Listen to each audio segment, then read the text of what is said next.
Wala nang bandage. Masakit? Masakit pa rin. Huwag mong gamutin. Hindi man siya blink-blink yung mata mo. Kasi kapag ginamot mo yan, maano yung namamaga sa gilid. May inaano ka dyan, pinapatak sa mata mo. Wala. Bakit? Hindi naman nakita yung mata. Siya? Ayun, ito lang yung mga gamot. So, ayun. Hello everyone. Good morning. Happy Tuesday. Pupunta ko guys sa lighthouse kasi may order na manok si Ate Tess. So, dadalhin ko na to doon sa kanya. Maglalakad lang ako para madala to. Nag-chat na ako sa kanya, napapunta na ako. So, pupunta na tayo guys. Baka itong manok na to ay pang ulam ng mga nagtatrabaho doon. Alas 10 pa lang naman. So, sakto pa. Sakto pa na. Pagdating ko doon, sakto lang na lulutuin. Di ba? So, ayan. Punta na tayo. Maglakad lang tayo guys. Kasi malapit lang naman yan. So, pwede nating lakarin. Boring nga lang maglakad kasi nag-iisa ko, di ba? Walang kakwentuhan. So, kayo na lang yung kakwentuhan ko. Hindi kagaya dati na dalawa kami ni MK naglalakad, so hindi nararamdaman yung pagod at saka yung layo ng nilalakad kasi may kakwentuhan. So, habang naglalakad, edi kayong kakwentuhan ko. Dito tayo dadaan. May shortcut kami dinadaanan dito. Wala ako dadaan.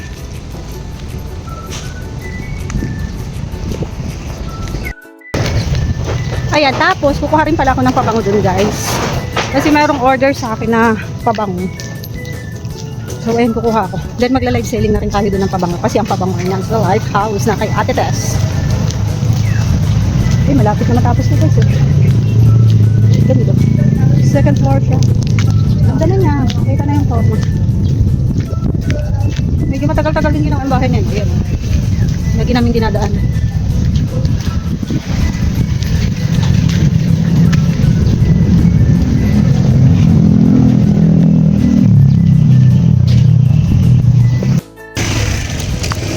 Lapit-lapit ako guys.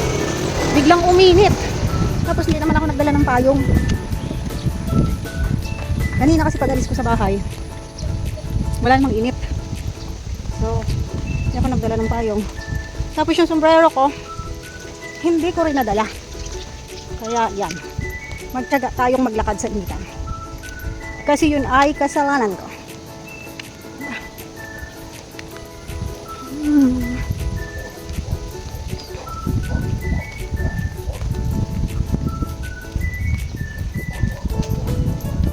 Alam nyo guys, kapag nag-iisa maglakad, parang nararamdaman mo yung pagod. Pero kapag may kasama, kakwentuhan, saglit lang talaga namin palakarin ni MK. Marami na kaming napagkwentuhan nun sa paglalakad namin. Pero ngayon, ay, pagod. Andiyan na sila Kuya Bal guys. Andiyan na yung H100. Dumating yata sila kahapon or kagabi. Walam, kung anong oras sila dumating. Hindi ako updated. Pero nandyan na sila kasi nandyan na yung H100.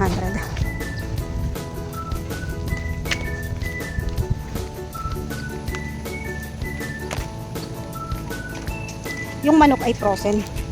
Frozen pa to guys kasi kahapon pa to. Kahapon pa to, sorry. Kahapon pa to in-order ni Ate Tess. Kaya lang sabi niya ngayon lang yung kukunin. Ngayon lang yung pinahatid.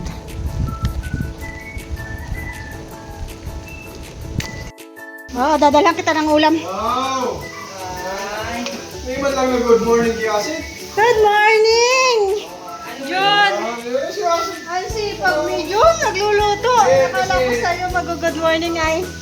Grabe oh. Hindi, nagpaluto kasi si Kuya eh. Si Prito. Nagano si Kuya nagano ba si Kuya na kumakakain. Ah.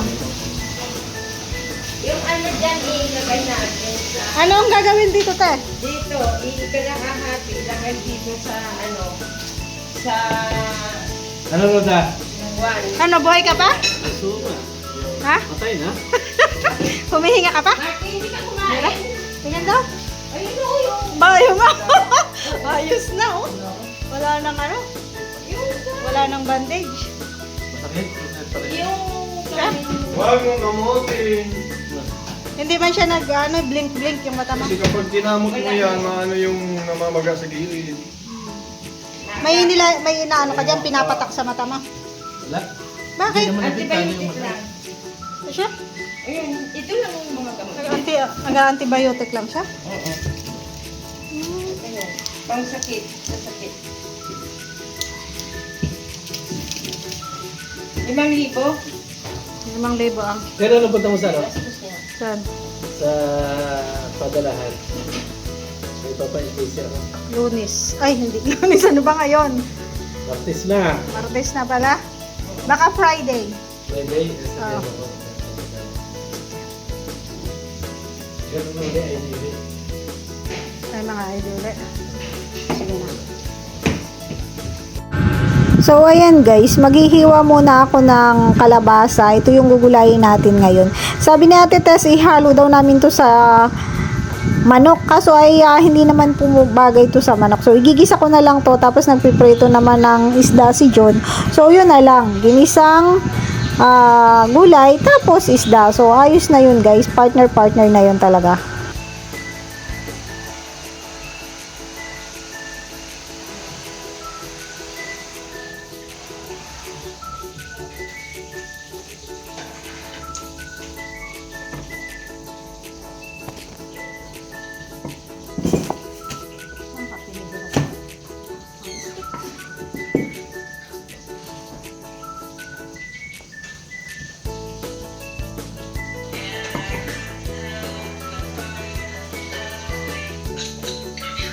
Bakit wala kayo pinupunas dito na, dalaga? Bakit? Dapat mayroon. Dapat may ointment. Dapat nagtayo. Ha?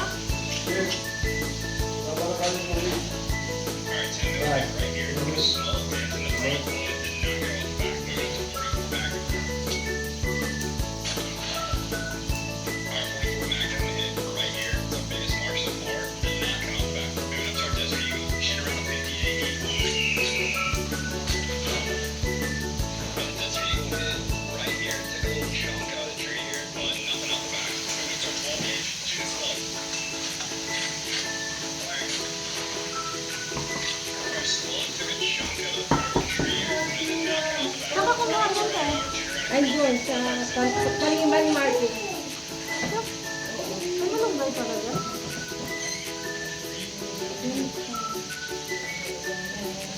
Dinin to guys. Alam niyo ba yung dinin? Ako dinin.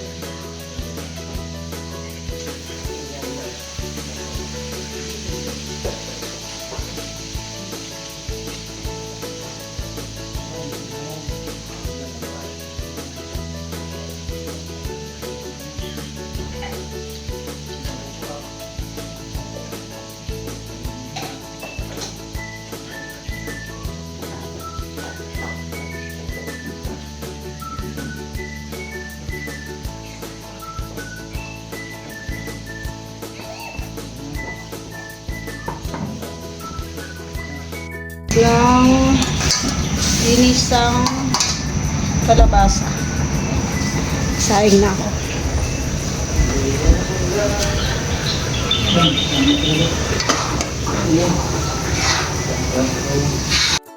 Yan guys. Nakalimutan kong i-vlog kanina. Papakita ko sa inyo kung ano ang aking niluto. O, dyan. Kalabasa na mayroong halo na malunggay. Tapos ito yung kabilang kanin. Okay, luto na. And may isa pa ditong kanin. Pwede na silang kumain. Kain guys! Ayan, ako lang talaga yung nahuling kumain. Tapos na si Ate Tess. Nauna yung mga trabahador. Ako kasi mabagal talaga kumain. Tapos yung ulo, sarap sipsipin. May focus-focus ka pa kasi hindi natin. Mabagal talaga ako guys, kaya hindi ako pwedeng isabay na kumain sa mga mabibilis.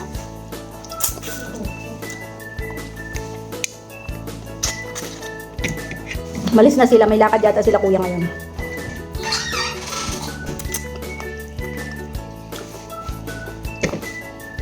Sarap talaga ang ulo. Diba? May focus-focus pa daw kasi akong ginagawa, sabi ni Ate Tess. Kumbaga sa mikos-mikos. Pero ang totoo, mabagal talaga ako ganyan lahat ng bagay. Kahit sa pag-prepare ng si Ate Tess, tapos na kumain. Hindi na ako nang bahala dito, Ate Tess. Dalhin. So ayun guys, bukas na tayo. Kayo yung maiwan dito.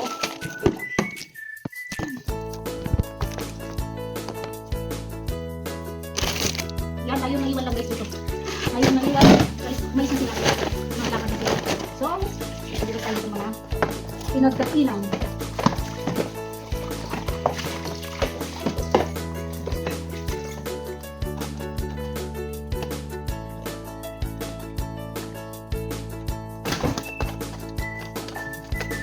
Sila kasi siguro sila.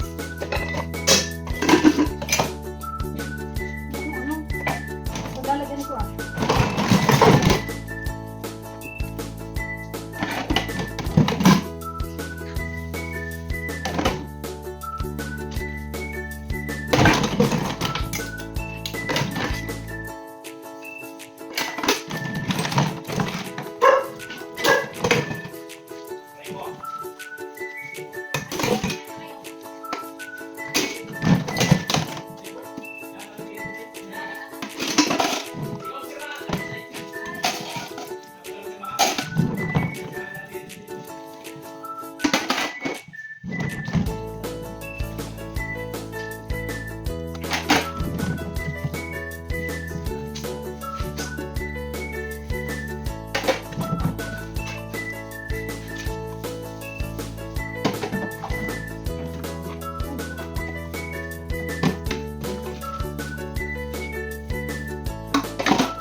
So much po, bye. God bless. Ako po ay uuwi na pansamantala dahil tapos na aking pagluluto. Dalawa lang naman sila doon magme-merienda guys, so bahala na si Ate Tess. So bukas ulit balik tayo bukas para tulungan si Ate Tess kasi wala siyang kasama diyang babae. So maraming salamat po sa lahat ng nanood ng aking video, sa lahat ng hindi nag-i-skip ng ads. Thank you so much. Bye-bye. God bless.